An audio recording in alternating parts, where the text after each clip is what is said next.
Look at him, eating whatever he wants, never gaining a pound. While I'm stuck with the boring special and can't lose an ounce. How's your lunch, man? Amazing. Yours? So good. Oh, I'm so happy for you. Cool, buddy. Weight loss isn't fair, but Mochi Health is. The affordable GLP-1 source that can fix your frustration with food. So, same time next week? No! Definitely. And your friends. Learn more at joinmochi.com. Mochi members have access to licensed physicians and nutritionists. Results may vary. Insurance isn't one size fits all. That's why customers have enjoyed Progressive's Name Your Price tool for years now. With the Name Your Price tool, you tell them what you want to pay, and they'll show you options that fit your budget. So whether you're picking out your first policy or just looking for something that works better for you and your family, they make it easy to see your options. Visit Progressive.com. Find a rate that works for you with the Name Your Price tool. Progressive Casualty Insurance Company and Affiliates. Price and coverage match limited by state law.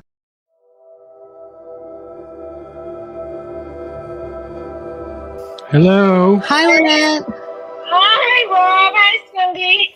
How are you doing? Oh, I'm hanging in there. How are you guys? We're good. Same here. Hanging in. Hanging in there. Hanging in there. I guess we all are kind of hanging in there, aren't we? Yeah. It's really nice to hear your voice. We're so happy that you were able to come on and talk with us and Laura about Laura's new book, God's Not Here, Only Devils. I know it's been an emotional roller coaster for you, Lynette. Yes, it has. And I read her entire book in one day. It took me 11 hours. Yeah, it's good. It's really good, Laura. I'm so proud of you. It's amazing. Thank you. Yeah, Lynette, I sent them the video you sent me. Oh my gosh. I was just so overwhelmed because I read the book. She sent me the transcript, of course. I don't want to give too much away, obviously, because it's not out yet. But I couldn't even get through the foreword and the introduction without falling first. So I had to stop. Oh. And then after that, I went ahead. I was like, I've got to do this. I'm going to get through it. And so I let my PDF, on Adobe, read it to me. So it was kind of monotone so that I didn't have to put the emotion into it. You know what I mean? Yeah. And it was, I was just amazed the way that she pulled out the voices of the girls, the way that she told her own story, the way that she actually brought Lawrence Bittaker to light, the way that they thought, how they did things. It just kept me captivated, and I read the entire book in one day. It's amazing. That's amazing. Lynette, can you, for the people that don't know who you are, can you talk a little bit about how you were involved in the Toolbox Killer case? And just a refresher. Just a refresher for some people. Yeah, so their very last victim was a friend of mine, Shirley Lynette Ledford, but I knew her as Lynette. I met her when I was 11 years old. I met her at the McDonald's in my little neighborhood of San Matahanga in Shadow Hills area there. She had worked at the McDonald's and had a name tag that said Lynette. And I had never seen a person with the name Lynette before, and I was an awkward kid, didn't like my name, and was embarrassed of it because I got teased about my name. But here's this girl with the name badge Lynette, and I was so excited. I went up to her, and I was like, oh my God, your name is Lynette. My name is Lynette, and she was very sweet, and she was like, it's a beautiful name. And she was so nice to me. She gave me a free ice cream cone, and then we talked for a few, and then I was in there every week for almost a year. And I visited her and sat and talked with her, and she always gave me a free ice cream cone. And we would sit and talk. She would take her little breaks and just sit with me for, her 15 minutes or whatever. And we talk about life. And I looked up to her. I wanted to be just like her.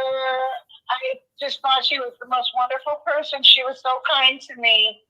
And then they took her from me, and it devastated my life completely. So sad. I'm so sorry. Yeah, it's horrible. It's horrible. It was bad. It was really, I still to this day can't talk about it without crying. I can't say, it's been 47 years. And I Wow. can't stop. Lynette, she played a pivotal role in your life. You were just a little girl. And at 11 years old, when you meet an older kid that takes an interest in you, that's like meeting a celebrity at 11 years old, you know? It's you get that attention from an older kid and you're just like, especially someone who had the same name as you. And it's just such a tragedy what happened. So Laura, why don't you talk a little bit about your book and Yeah, Laura's book is amazing. I just have to say, she pulls it all together. It's a roller coaster ride for me personally, because I know this case pretty well, and I have a friend who was murdered by them. It was like bringing things to light that I didn't know. I almost felt sorry for the man, but I know that he was feeble and old at the time, and he was at the end of his life. So it's hard for me to feel sorry for him still, because he never felt sorry for one of these girls. Well, that's a testament to Laura's writing. She actually humanized a beast. Yes, she's amazing. She is. She's amazing. And this book is extraordinary. And honestly, it's going to change the way people look at these situations. I think the work that she's done is incredible. But Laura, for you, writing the book about Bittaker, tell us a little bit about that process. I mean, I know it was emotional for you. I know it's been a very long time, but I just want listeners to understand what it's been like for you trying to paint the picture of this serial killer without crossing a line. It's a very difficult line. Before that, I just want you to address Lynette's just reaction to your book. And I mean, because it's like you write these things in a vacuum, and like, you know, you've been doing this for a while now. Yes. And you're working on the second one right now. So it's like all it is you're thinking about all your facts and everything that you've been studying and all that stuff, and you're thinking about how am I going to arrange all this. So it's very mechanical. But when now that it's out, you know, and you're able to share it with some people, and especially victims and friends of victims and family members, I mean, how does that feel? That reaction that Lynette is exhibiting here? Well, you know, I don't want to cry. I'm trying not to cry because I see that. I've literally watched your video, Lynette, 6 times today and was just bawling. And and I don't let me catch my breath. You know, it was literally right after the book read. I mean, within minutes too, just so you know. It's, you know, when you start writing anything, it's I think as an author, I know a lot of authors have said this, is like, if your book helps one person, then you've done your job. So seeing that video, like, just kind of was like, I did my job, and it I can't even tell you what it did to me, and I will carry that video for the rest of my life. Like, I have really dark days of, like, you know, doing this work and working with criminals and serial killers and homicide. And even though I have a passion for it, I still have dark days. And the mornings I get up at 3 a.m. to go sit in a cage with a serial killer for 5-6 hours, or the days I have writer's block, it's like, I'm always going to go back and just watch that video as like motivation to see, like, you know, it's just hearing why I do the work that I do is like, you are helping people. So you've given me such a gift. Sorry. Oh, I'm so glad, because, I mean, you brought the girls' voices to life. I was just enthralled when I was reading from the girls' voice. It was almost like they were speaking from the grave. You know, it's funny because when I first started this book, and I actually said this to Lynette's brother, I said, you know, and I said this to Bittaker in the foreword, you know, it's on Bittaker's deathbed, but I said, you know, no one's going to walk away not knowing who these girls are. Like, no one's going to walk away not knowing, because, like, they're my girls, and, like, this case is mine, and no one's going to walk away just like when I read a true crime book, it's like he came in, he killed them, and then you forget the name and who they are as people. And I was like, my book is going to be so different from that because people are going to know who they are and people are going to care. And people are going to care that Cindy and Andrea are still up in those mountains. And people are going to care about that. And people are going to look at them like they're their sisters, or they could be their mothers or, daughters. And that's really what I was going for. Yes, that's what I felt there when I was reading it. I felt the girls. And I know this is only book one of a trilogy, so we haven't gotten to Lynette's part much yet. I know that you did put the tape in there, of course, but we really haven't gotten to the other girls yet. So you only cover the first part because this is the first book, correct? Yes. So when I'm going to use actually your story when I show Lynette.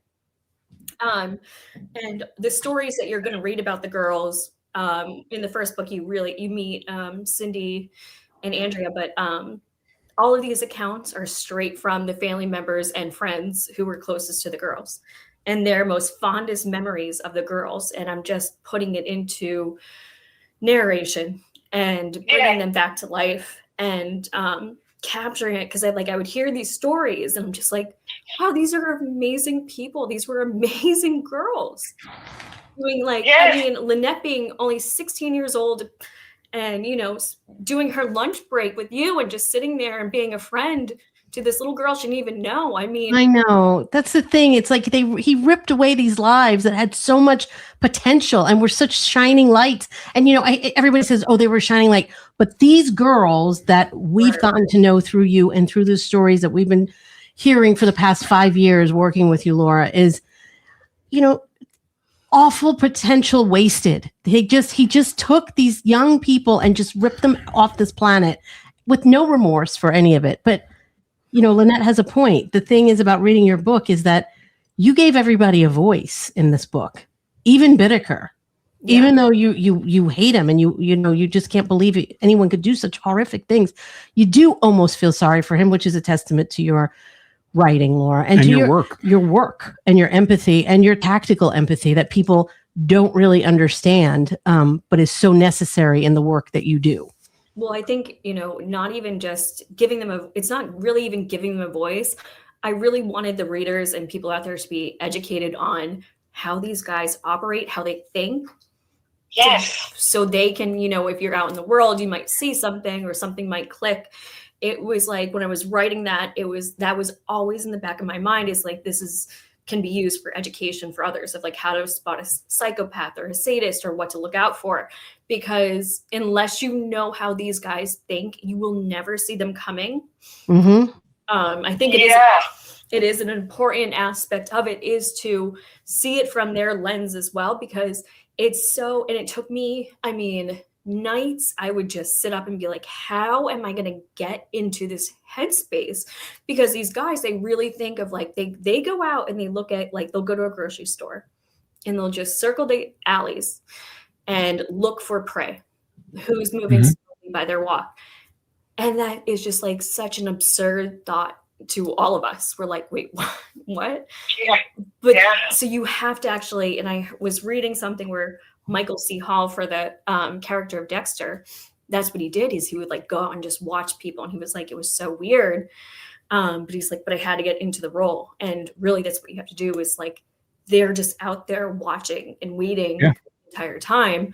And I really wanted to bring that aspect out in the book. So people are like, these guys are always hunting. Mm-hmm. And despite them being friendly on the outside and even charming at times, this is going through their heads the entire time.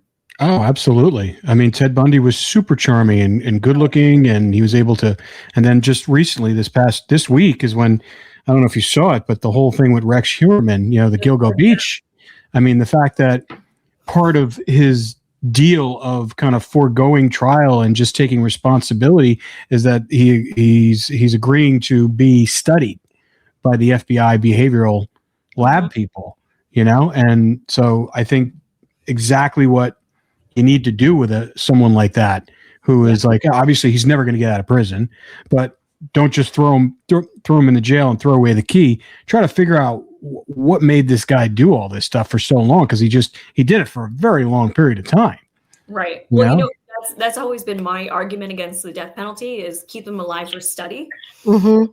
And a lot of people are like, huh? But I mean, but it's true. You told me one thing about Bittaker that always stuck in my head and actually got them, because I go running a lot on a path that's wooded and I don't think, there's anybody out there, whatever. And you said, get glasses. He said to get glasses that you can see behind you, because they would come up behind them. They would catch them in that moment where they're not paying attention, roll up next to you. You have no idea who's behind you when you're running. You're not thinking. You've got your AirPods on, you're in your zone. And I wear those glasses, and I have all my girlfriends and my sister, everybody has those glasses, because that's not even something I would have thought of if you didn't tell me that. Mirrors, look behind Yeah. you. Yeah. And if she did such a job, I think that other people need to use how she studied Lawrence Bittaker and these other criminals, how she did this needs to be used as standard procedure, but you have to have the right person to be able to do it. Absolutely. Able to break down the wall that this man had up of hide and seek.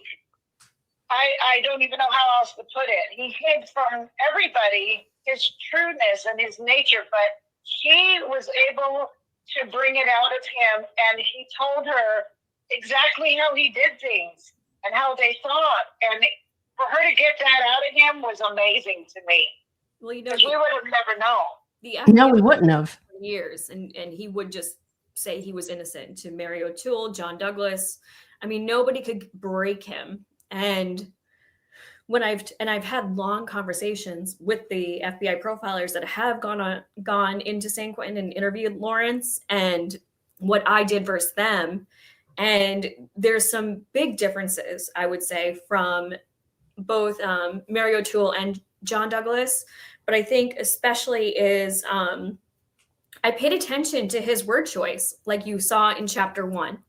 And I used that to my advantage. And the reason I'm able to do this, not just with Bittaker, but other serial killers like Charles Ng, Wayne Ford, and get these placements, and I'm able to duplicate what I've done with Bittaker, even not when they're not even on their deathbed, is because I'm paying attention to their word choice and I'm profiling them as an individual based on, their background, their psychopathy.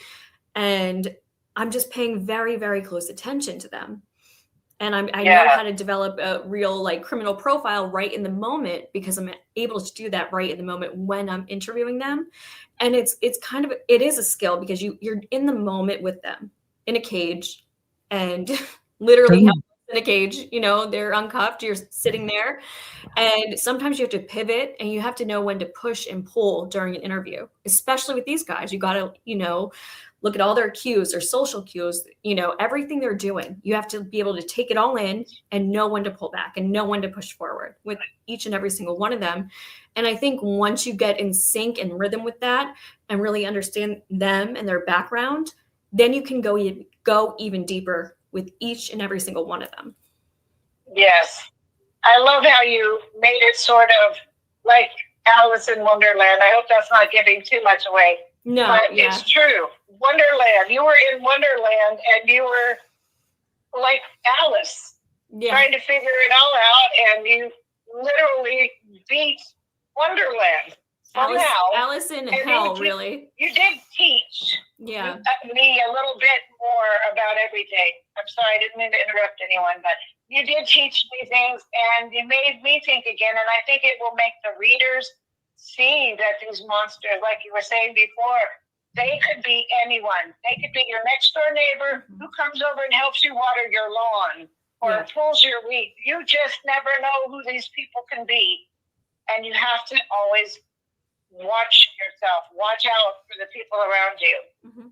And trust your instincts. We always say that. Trust that little sixth sense, because you will get spidey sense. You will feel something's off. You will feel that something's wrong, right? And if you ignore it, that's when you get into trouble. But the Alice in Wonderland is a really, I was about to say that before you did, Lynette, because to me, that always stuck out. That tactic that you used with Bittaker to get him to open up to you is just so creatively unique. And it worked. Well, it just so happened that he was fascinated with that story as well. It was a connection. It was a bridge that you used to build on.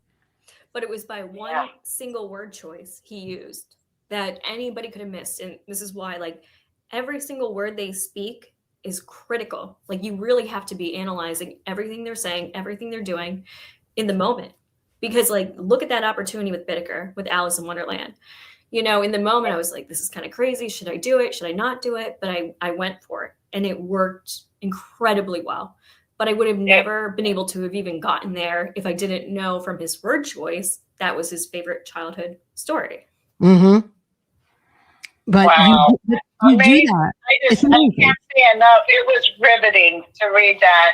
I was really scared to at first, but I was really enthralled. I was into it. I listened to every word and was like, wow, I can't believe she did this so well. This is the most awesome depiction of this story I think I've ever heard, seen, read, anything. This brings it out. This brings a way more personal thing to it. It brings Bittaker out as a human. Even though he's a monster, he's still a human. It brings the girls to life. It shows how wonderful young girls they were. And it gives them a voice and their loved ones around them as well. And then you and your stories. And it's just so riveting. And then you bring also the criminology to it. Yeah. You know, the aspect and the quotes and things. It's beautiful. I can't say enough. I'm so proud of you, Laura. Thank you. We are too. It's amazing. It's an amazing accomplishment. We've watched her go through this process, and we're just so excited for this book to come out. Yeah. It really is a fusion because everybody who's read it is like, I don't know where to place it. You know, it's kind of like autobiography versus true crime versus, you know, it's just like a fusion of everything put together. A coming of age story within myself, but then the girls and this whole case. I mean, and that was the hardest part, is how do I format everything together? That's kind of how it became a trilogy, is because to do everyone justice, the girls, this story, this case, everything, it couldn't be done in one book. And I was like, you know what? I want to take my time to really tell this story. And, there's so much of the case that nobody knows about that's about to come out. You get a taste for it in book one. Then it amps up. Right now I'm working on book two, which is, if you thought book one was intense, book two and book three are going to be much more intense for people. And I was kind of, in your words, Rob, setting the table in book one. Mm-hmm. You know, catching everybody up to speed of like how they got started, how they met. Because it sounds kind of crazy. Like these two guys met in prison making jewelry together. Like, how did this formulate? And when I was interviewing both of them, you know, Bittaker and Norris, I'm like, how do you guys sit at a table, you know, doing jewelry and come up with this plan? I mean, it's crazy. So I made them break it down for me, you know, the conversations that they had in the prison. I dove really deep into that aspect, even with Shootman. And so I kind of wanted to bring that to light too, is like how these predators can meet and how they kind of like feed off each other, what it can grow into, because especially with sadistic sadists, is they love having a partner or even more, and anything more is a pack. But they get more of a heightened thrill when they watch each other kind of doing these acts type of thing. It's really sick, I know. But I also wanted to bring that to the forefront for people to understand, is like, sometimes these guys literally, you know, join forces, and there's multiple. And we've seen this in many cases: Lawrence Bittaker, Roy Norris, Charles Ng, Lake, Wesley Shermantine. I mean, the list goes on, Douglas Clark.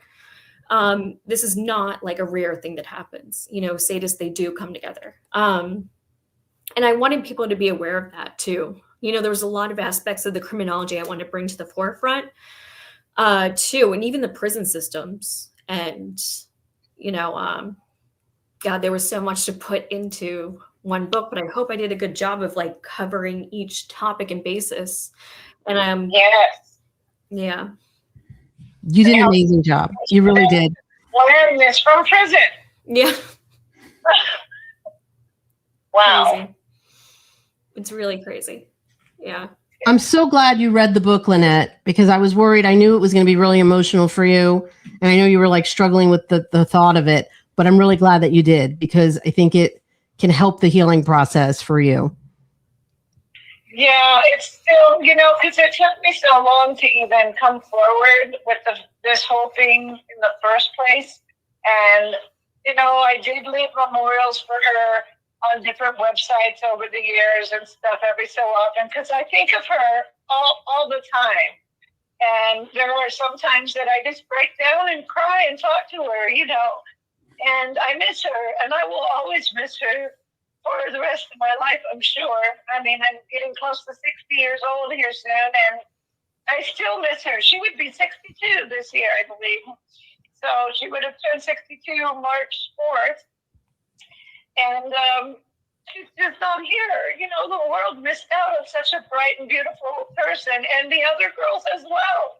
They were all young too, and they were great, wonderful people that were contributing to the world. I'm so sad that they were ripped out at such a young age. They didn't have a chance.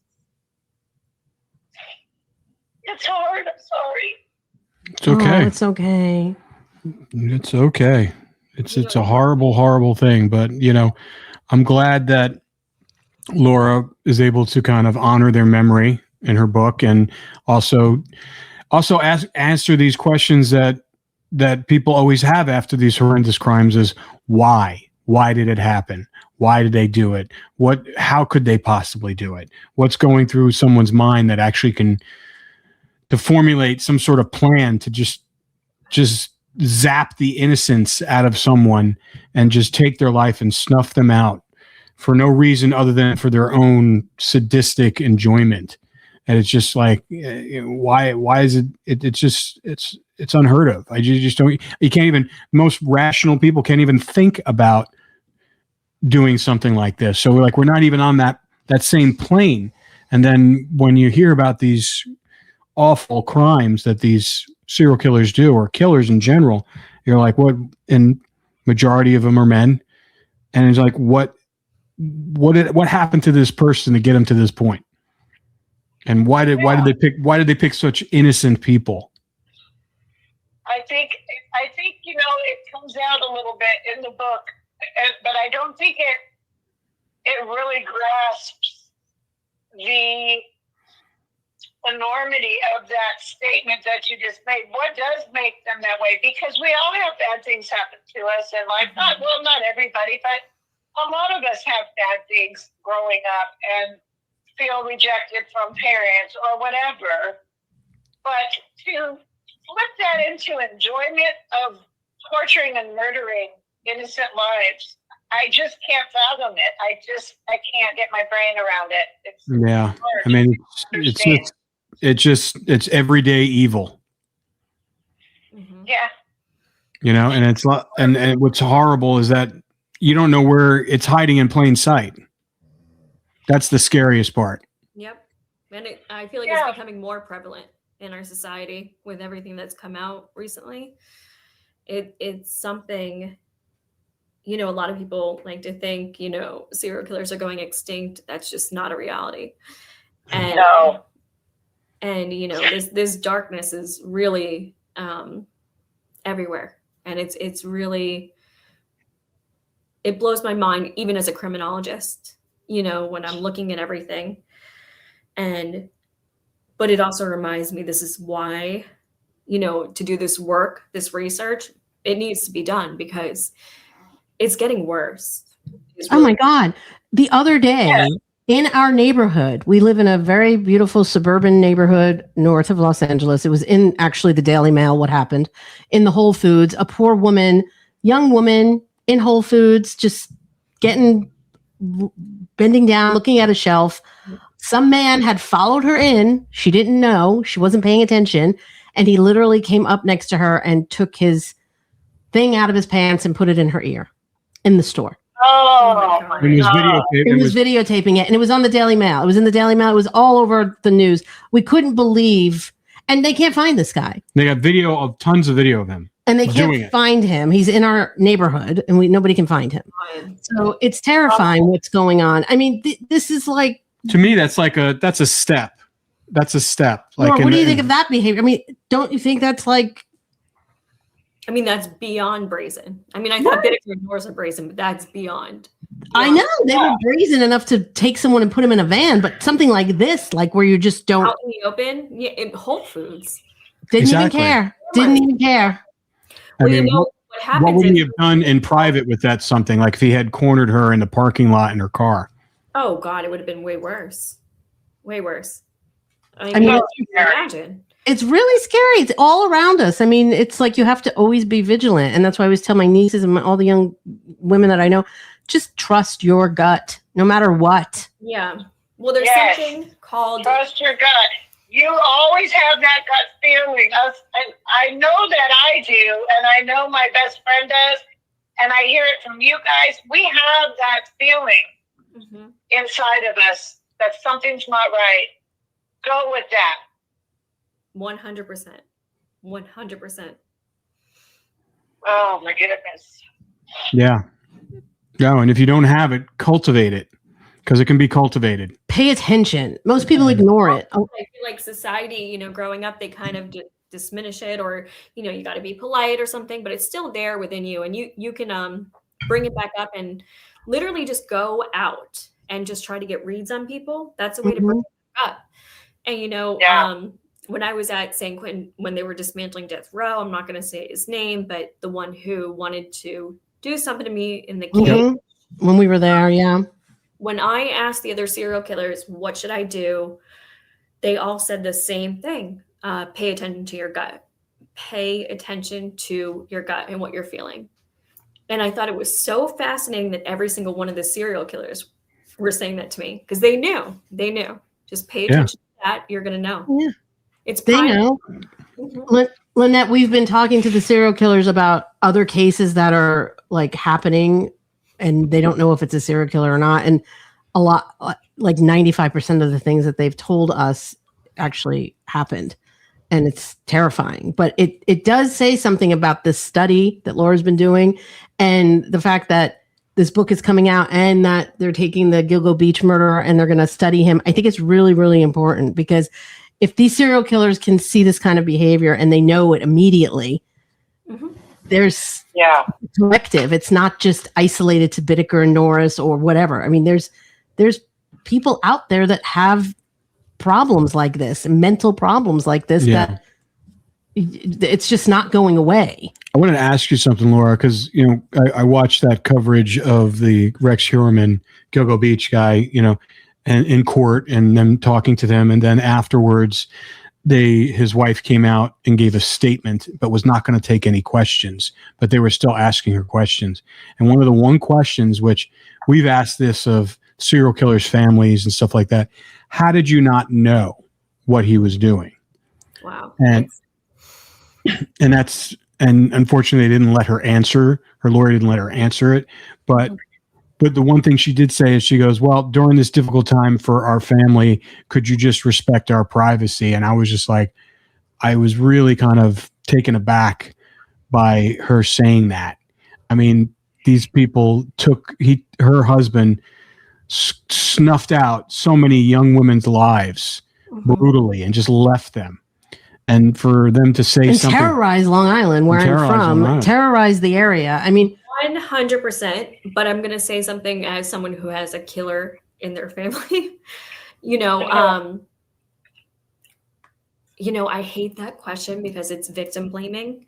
It really is, and I've sat outside of death row with some of the mothers, and just heard their horror stories. And you see that these, even the relatives of these monsters, really, they're victims too. And they really are. So like when you hear that, like, how did you not know? Like, to me, I just hear victim blame, victim blame, victim blame. Well, I think that when it's part of your family or someone you love, there is signs, and you do know something's off, but you kind of make excuses for them because you love them, and you know them, and you could never imagine them doing stuff like this. So you brush it behind you. And they are victims too. We're all victims too here of these serial killers if we are friends or family or whatever. And victim blaming is wrong. I agree with that. But I think, she probably had a feeling, Absolutely. I can't, that's the part I don't buy. I can understand if it was one of their children or something like that, where, you kind of you're not around your kids all the time, but you're married to this person, you're sleeping in the same bed. I mean, regardless of, for years, I mean, even if they weren't sleeping together later on in life, but this person's patterns, what they're doing, you can feel their energy. And I mean, because I don't buy it. I mean, we I don't know. I'm on the fence because Gary Ridgway's wife, I spent a lot of time with her. Because you look at BTK. Yeah. I spent a lot of time with Green River Killer's wife, and she was broken by what he did. I mean, she felt so guilty about what he did. Also have to remember too, a lot of people don't get this, is like a lot of times, especially with serial killers, is sometimes they might have like a wife might have a thought, but it looks like an affair. It's never gonna look, and because your brain never goes, he's a serial killer. It's like, is he seeing another woman? Like, why is he late, or why is he doing this? It's never going to look that way. It's always going to look like something else. Like, and an affair is the typical one that most wives do think about. And when I've interviewed, wives of sexual sadists, it's always that one. It's never, you're never thinking that kind of thing. No. It's hard for anybody's brain to wrap around that. Even with my cousin, when he was saying some crazy texts to me, my mind was not in homicide. Even as a criminologist, my mind was not in homicide. I was like, are you suicidal? Like, what's going on? Your brain just does not ever go there because we're not psychopaths. We're not thinking. So it's always, even if there are signs or vibes, it comes up as something different. You know what I mean? Yeah, for sure. They're also, and what you prove in your book too, they have a persona. They can act normal. They really can. Hide in plain sight, like Rob said. Well, Gary Ridgway's wife, she saw his boots. Like, he would come back with these muddy boots all the time.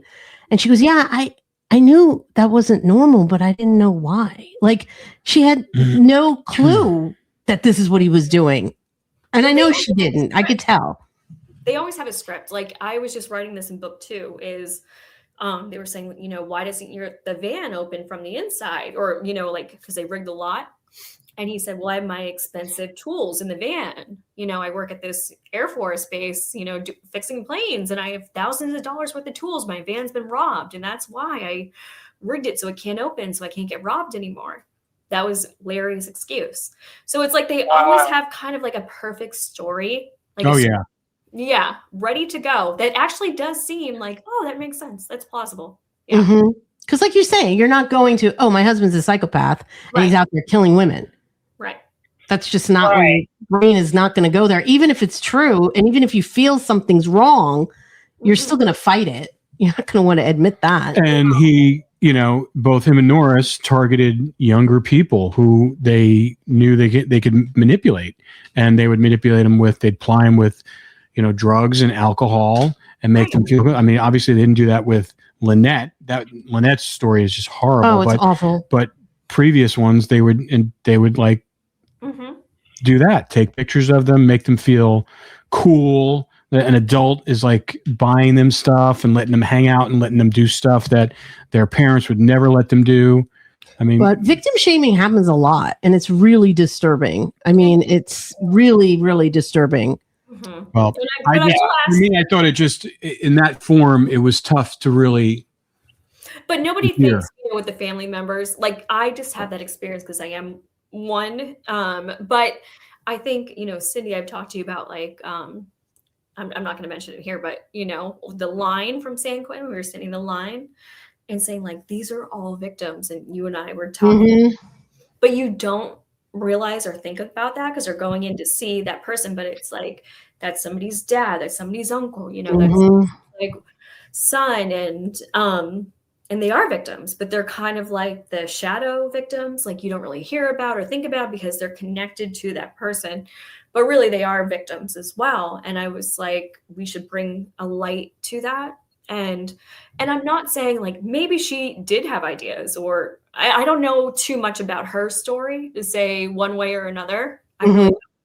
I'm just saying, you know, it's very quick to be like, how did you not know? Why didn't you see this? You know, to somebody. Well, I have to tell you, people were saying that about the poor woman at the Whole Foods. They were like, how did she not know who was around her? How did you? And I'm like, you're in Whole Foods. You're not thinking some guy's going to pull his pants down and stick his thing in your ear. I mean, come on. Like, but people have been literally saying that in our whole neighborhood. I was just like, I don't know what to say. About our society is like, we're going, why didn't you know? You know, it's like we look at the victim and be like, why didn't you do something? You know, what's wrong with you? Why didn't you see this? It's like that energy needs to be on the person who's done the crime. Okay? Exactly. You know, period. Well, and then unfortunately, right now, the way it is that they're turning the attacker or the criminal into a victim,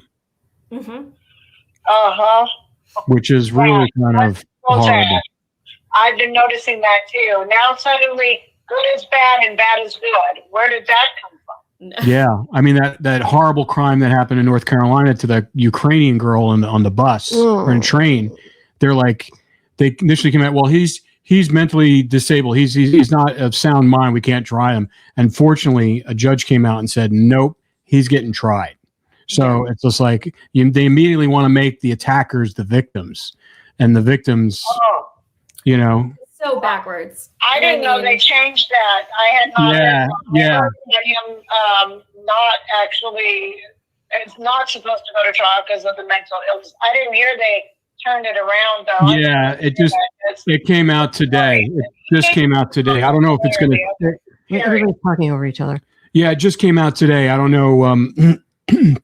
Who knows if it'll stick, and they'll try to, you know, get the judge to not do that. But I'm just glad it gave me a little bit more hope that, you know, they're going to try this guy and he's going to pay for his crimes, because what he did was horrible. I mean, granted, he's a mental case for doing that, but it doesn't give you the license to just not take responsibility for it. No. Right. You know?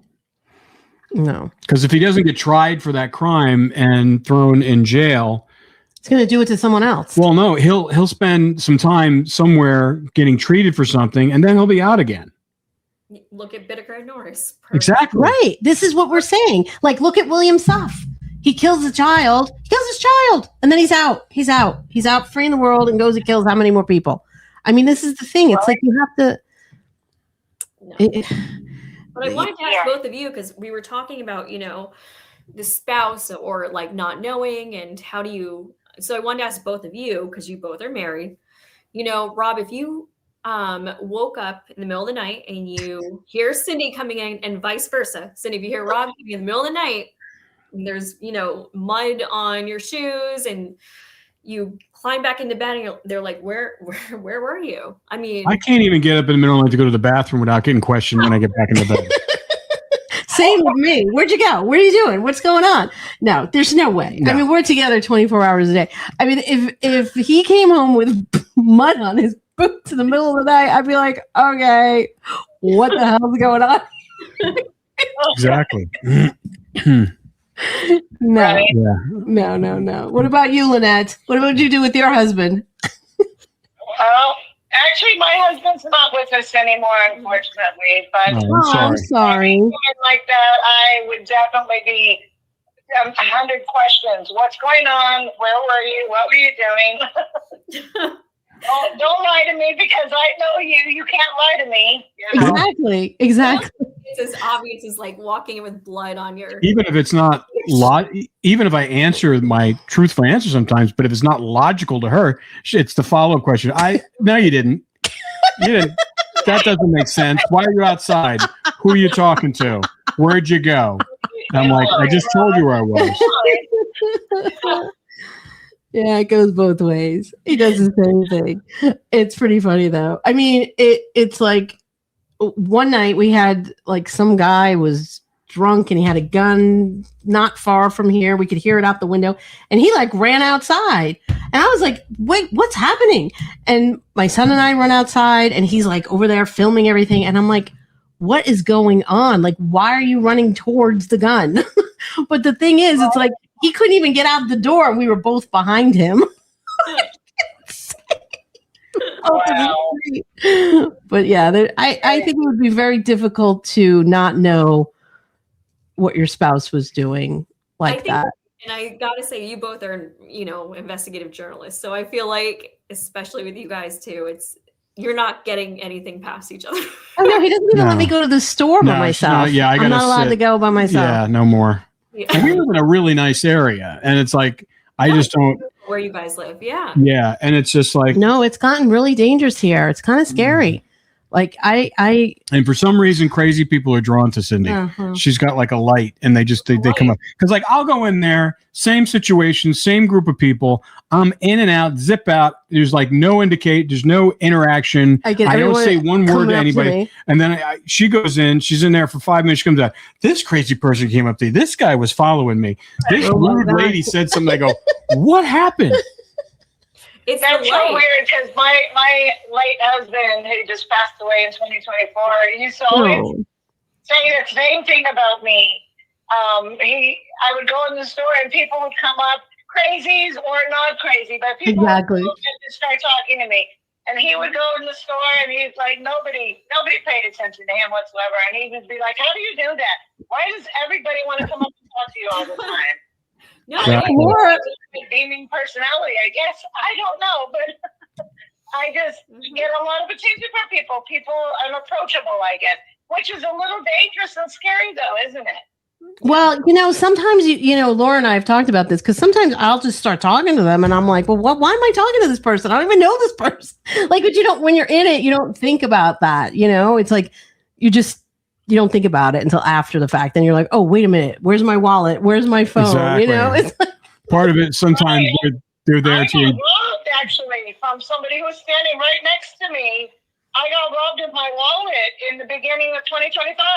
oh my God. I believe it. Yeah. Was someone else distracting you so they could do it? Well, there was actually a storm. There was wind and rain, and I was trying to get into Walmart, and because I'm disabled, so I was using a riding cart, and I just everyone was running around, and my purse kind of just dropped next to me out of my hand. It's just a wallet purse, and I went to reach for it, and this guy snatched it and took off running, and there was so much chaos. Oh my God. And nobody saw a thing, and I was screaming and crying, like, hey. And I just went down as a police report, and I lost my whole mortgage payment, and everything was in wrong. So somebody got happy, but it was just crazy. It happens all the time. That's out there. I also just want I think this is a perfect opportunity because, Lynette just lost her husband and she's on disability and she's, been grappling with the loss of Lynette.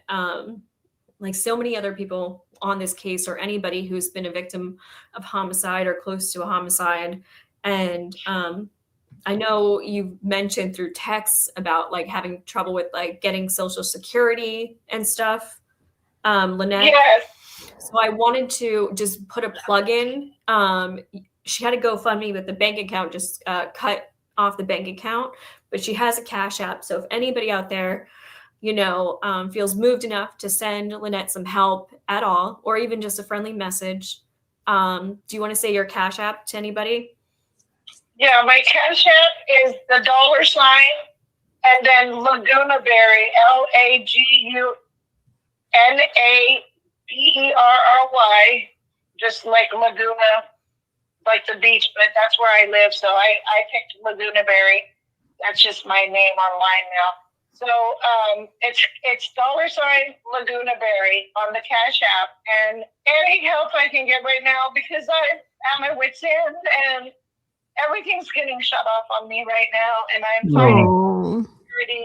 trying to get survivor's benefits right now, and I am only making $1,000 a month on my disability right now. That's all they'll pay me.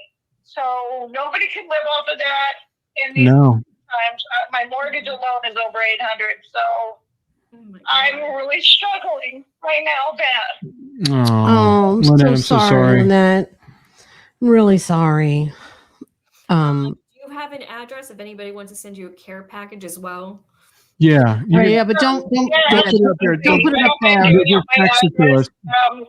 We have boxes, so I go pick them up, but it's not a P.O. box, but it's not right at my house, so I don't mind giving my address. Yeah. Well, you can give it to us after we stop. Well, you can give it to us, and we'll put it on the thing on the website. Okay, sounds perfect. Yeah. Do you have a GoFundMe now, Lynette? She's got a Cash App thing. I do, but my bank account, because it was overdrafted and I couldn't get any money in because I'm fighting with Social Security and I just haven't gotten it in, and it got overdrafted in the last month and they just shut me down 2 days ago. So I'm lost right now. And that's the only way that I have to receive money at this point. I will get my GoFundMe. The GoFundMe's there and it'll collect money, but you have to have a bank account to get the transfers. And I will get a bank account again as soon as I can, but right now the only way to get it to me is the Cash App. But I do have a GoFundMe. Laura has it. So once I get the bank account again, anyone can do the GoFundMe as well. It'll just collect, and I won't be able to receive it until I hook a bank up to it again. Okay. Yeah, if anybody feels moved enough to give anything, I know times are tough right now, especially with our economy. But even just sending, Lynette, just a note, just to say, I see you. I'm sorry about Lynette. Just a little bit of kindness goes so far in this world. Yeah. Yes. And I live so rural. The nearest even little store is almost 20 miles from me. I don't live near anything. We don't have even a little gas station, little mini market. We don't have anything where I live. I have to literally drive so far to get to the grocery stores, like 40 miles away. So it's hard for me to do anything without gas and money, and I'm really in a bad way right now. So I thank anyone who's willing to help me right now until I can figure this out and get back on my feet. Well, we have Okay. Well, we'll put that information out, and sorry, Lynette. We will say a prayer for you as well. Thank you. Those are always welcome. Mm-hmm. Yes.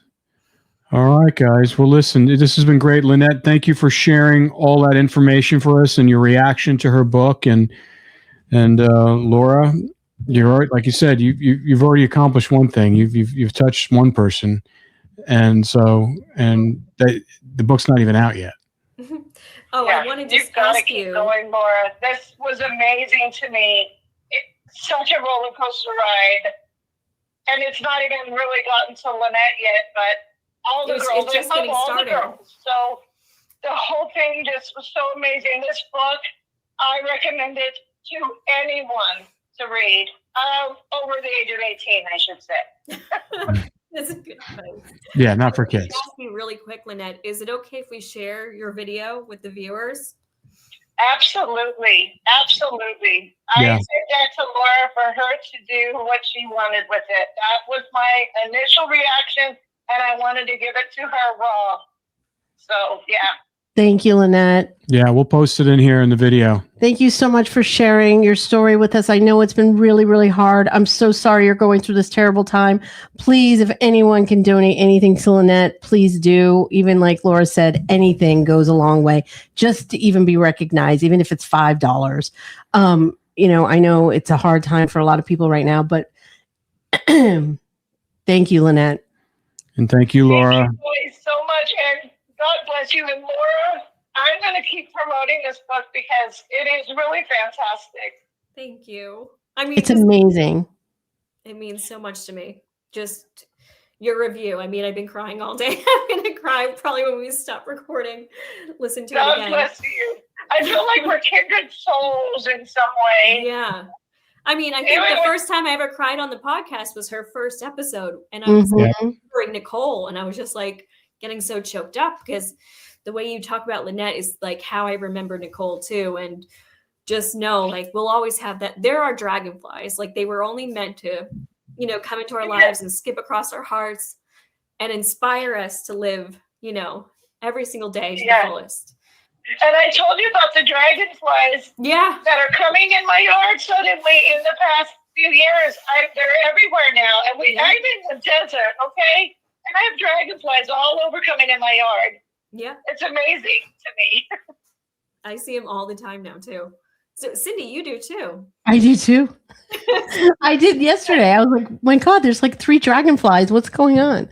And actually, before we end, I just want to say, because, you know, Lynette said this in the video, Cindy and Andrea are still out there. And a huge purpose of this book was to bring even more light to that aspect. And I just want to say, Cindy and Rob, actually, Lynette, I don't know if you know this, they just helped recover a young couple. How old were they?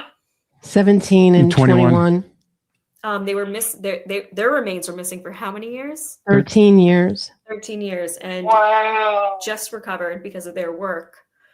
Not just because of us. No. I mean, we put the story out there. We kept the story alive, but it was the amazing people that searched the Chickasaw Nation, the BIA, the family member that just didn't let it go. And that was the thing. Like, you have to advocate for yourself, you know, and that's it. But it has been an emotional week recovering. They just officially ID'd them this week. Yeah, it's been oh my God! God bless you guys for doing that, because people just forget these people. They're gone for so long, and then they're like, oh well. And the family members, of course, don't.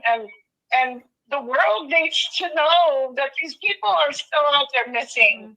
I don't care how many years it's been. Let's find them. Yeah. Let's find them and bring them home and give them some dignity and a burial of some kind.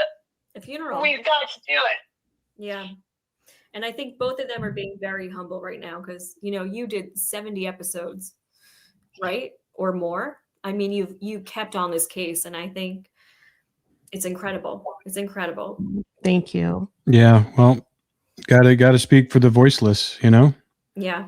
And all we can do is just highlight these things. Girls. Yeah, I want to come and do that if we can get my finances figured out. I am freed up now. My husband's gone. My last dog passed away, and I am alone. So I would love to make the trip to California, Laura, and look for the girls. If we can arrange that, I would love to come help. It's going to happen. Awesome. Definitely. All right, everyone. Thank you for your time. Thank you so much. And Laura, great job. The new Truman Capote right here. Oh my God. God bless you all for this. All right. Take care, Lynette. Laura, we'll see you next week. Yeah. Bye, guys. Bye. Bye, guys.